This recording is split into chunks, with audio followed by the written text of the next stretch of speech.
Indeed. What an impressive set of opening statements from our candidates. It restores my faith in politics. If only this lot were running the country, eh? Okay, so I'm going to get on to my question that I so anxiously started to ask before we heard the opening statements. Okay.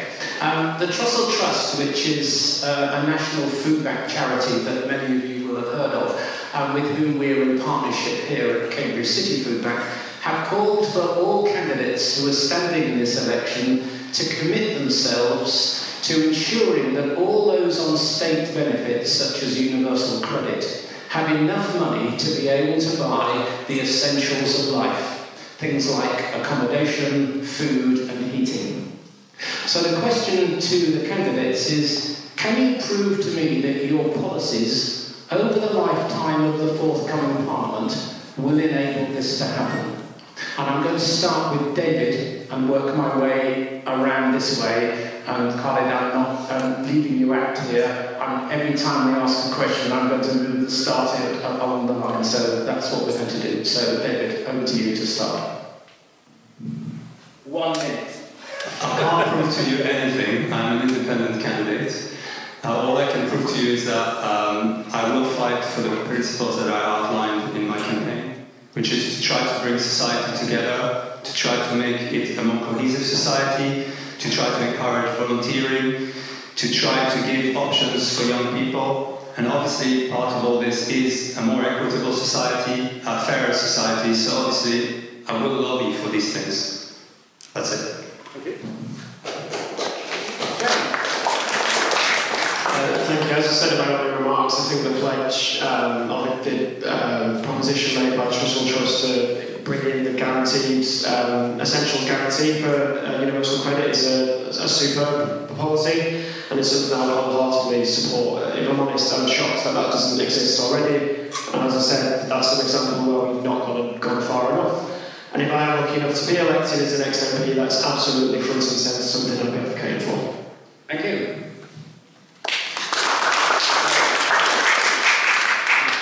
Yes, it's scandalous that people don't have enough money to afford the essentials of life, that people can't fill their shopping trolley with the things that they need each week based on the universal credit, which currently is £91 a week, which is not enough.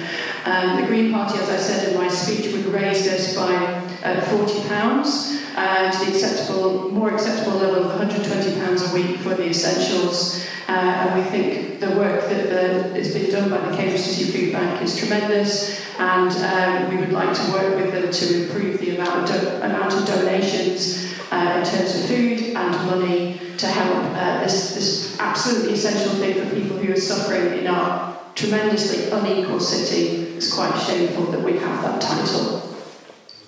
Thank you. There's a really interesting statistic from the Institute for Fiscal Studies, which was produced once all of the main parties' manifestos landed, which identified that actually underneath the Liberal Democrat manifesto, the poorest household would seek to gain the most across 5 years of Lib Dem government, gaining £565 a year, which is not enough, but is far better than any of the other parties. Under Labour, they would gain 40, and under the Tories, they gained £148. And that would partly be funded by redistributing from some of the large companies who should be paying more tax, for instance, the oil firms who are damaging our environment, who should be contributing more towards that. I'm very proud to be part of a party who supported the education and maintenance of children's rights all the way through from the people premium, and that's why we continue to expand that provision in schools, because we know we need to invest in our future.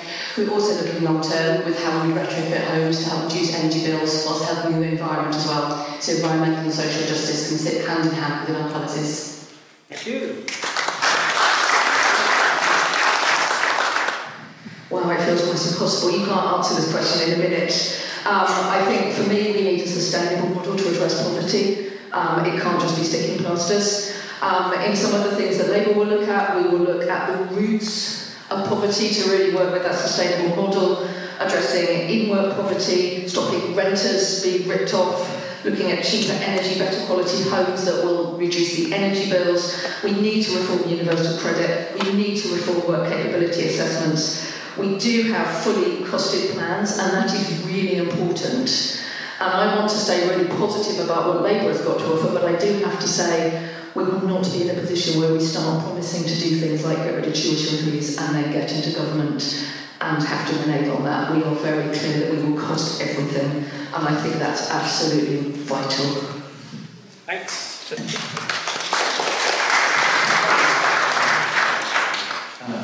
Now, we have, I would like again to read what we have here in this small paper, which we left over there. Number 1, free school meals for all the students. This we have to.